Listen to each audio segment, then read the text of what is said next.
لو بتفكروا تبدأوا قناة على يوتيوب، في سؤال واحد بس هو اللي ممكن يحدد نجاح القناة دي أو فشلها. السؤال هو: هتكلم عن إيه؟ اختيار الفكرة الصح من الأول هو أهم خطوة في المشوار كله. في الشرح ده هنعرف مع بعض إزاي نلاقي الفكرة دي بالظبط. طيب ليه معظم القنوات الجديدة بتقفل بسرعة؟ أول حاجة بتيجي في بالنا هي قلة المشاهدات، بس الحقيقة إن قلة المشاهدات دي نتيجة مش السبب. المشكلة الحقيقية أعمق من كده بكتير وهنعرفها مع بعض دلوقتي. الحجة التانية اللي بنسمعها على طول هي المعدات. كام مرة قلنا لو بس كان معايا كاميرا أحسن أو مايك احترافي كنت نجحت؟ بصراحة ده كلام مش حقيقي. في قنوات بالملايين بدأت وكبرت وهي بتصور بالموبايل بس. ونيجي بقى للشماعة الكبيرة اللي بنعلق عليها كل حاجة، الخوارزمية. اليوتيوب مش بيساعدني، مش بيقترح فيديوهاتي. الخوارزمية مش عدو لحد، هي ببساطة عاملة زي ساعي البريد الشاطر، وظيفتها توصل المحتوى المناسب للجمهور اللي بيدور عليه. فلو المحتوى نفسه محدش بيدور عليه، هي هتوصل ايه لمين؟ وهنا بقى بنوصل لقلب الموضوع، للسبب الحقيقي.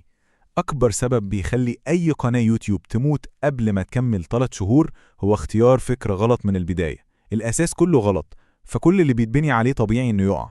تمام، عرفنا المشكلة. إيه الحل بقى؟ الحل مش سحر ولا سر محدش يعرفه. الحل عبارة عن 3 قواعد بسيطة وواضحة، ممكن نعتبرهم فلتر. أي فكرة لازم تعدي من ال3 مراحل دول عشان نتأكد إنها فكرة صح.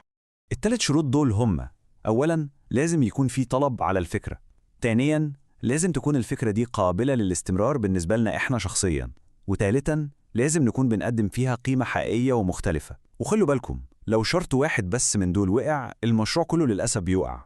يلا بينا نمسكهم واحدة واحدة ونبدأ بأول شرط وأهمهم: الطلب. يعني إزاي نعرف أصلاً إذا كان في ناس مهتمة بالموضوع اللي عاوزين نتكلم فيه؟ الموضوع مش تخمين خالص، بالعكس في خطوات عملية جدا نقدر نعملها. ودي تعتبر خريطة طريق بسيطة قوي. أول حاجة، نفتح بحث يوتيوب ونكتب الكلمة اللي بتعبر عن فكرتنا.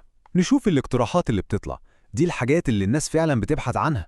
بعدها نبص على الفيديوهات اللي في الأول، مشاهداتها عاملة ازاي، عالية ولا لأ. والنقطة الأهم بقى، هل في فيديوهات جديدة يعني منشورة في آخر 6 شهور وجايبة مشاهدات كبيرة؟ لو الإجابة فده مؤشر ممتاز إن الموضوع ده حي وعليه طلب حقيقي دلوقتي. طيب اكتشفنا إن في طلب عالي. هنا بيظهر شبح تاني بيخوف أي حد لسه بيبدأ المنافسة. جملة السوق زحمة قوي أو كل الناس بتتكلم في الموضوع ده فكرة محتاجين نغير طريقة تفكيرنا فيها تماما.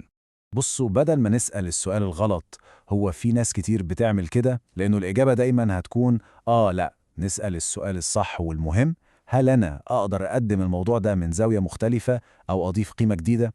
وجود منافسة ده دليل إن في جمهور مهتم، مش دليل إن مفيش فرصة.